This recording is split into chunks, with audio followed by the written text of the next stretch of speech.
আপোনালোক আটাইলৈকে নমস্কাৰ জনাই মই লৈ আহিছোঁ কেইটামান সানমিহলি প্ৰশ্ন। আশা কৰোঁ সকলোৱে মন দি শুনিব।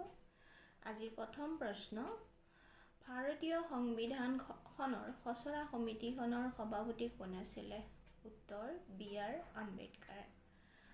২ নম্বৰ প্ৰশ্ন, বিশ্ব স্বাস্থ্য দিৱস কিমান তাৰিখে পালন কৰা হয়? উত্তৰ ৭ এপ্ৰিল।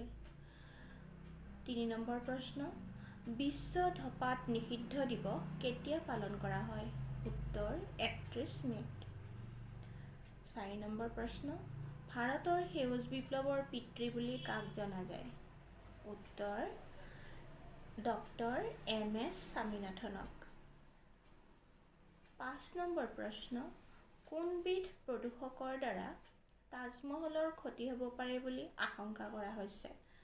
উত্তৰ ছালফাৰ ডাই অক্সাইড। ৭ নম্বৰ প্ৰশ্ন, কোলাহল প্ৰদূষণ বা শব্দ প্ৰদূষণ কোনটো এককৰ দ্বাৰা প্ৰকাশ কৰা হয়? উত্তৰ ডেচিবল। আজিৰ ৭ নম্বৰ প্ৰশ্ন, নৰ্মদা বচাও আন্দোলনৰ নেতৃত্ব কোনে দিছিল? উত্তৰ মেধা পাটকাৰে। ৮ নম্বৰ প্ৰশ্ন, শিশুৰ শিক্ষাদানৰ ব্যৱস্থা কিমান চনৰ পৰা মৌলিক কৰ্তব্য হিচাপে অন্তৰ্ভুক্ত কৰা হৈছে? উত্তৰ ২০০২ চনৰ পৰা। ৯ নম্বৰ প্ৰশ্ন, ভাৰতীয় সংবিধানৰ কিমান অনুসূচীত ভাৰতীয় স্বীকৃতিপ্ৰাপ্ত ভাষাকেইটা অন্তৰ্ভুক্ত কৰা হৈছে? উত্তৰ ৮ম অনুসূচীত।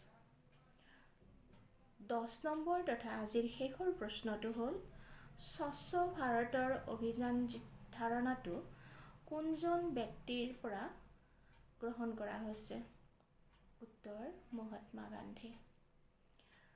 যদি মোৰ এই প্ৰশ্নসমূহে আপোনালোকৰ উপকাৰত অহা বুলি ভাবে, তেতিয়াহ'লে মোৰ চেনেল প্ৰজ্ঞা সাধনাক লাইক, শ্বেয়াৰ আৰু ছাবস্ক্ৰাইব কৰি মোক আগবাঢ়িবলৈ সুবিধা দিয়ে যেন।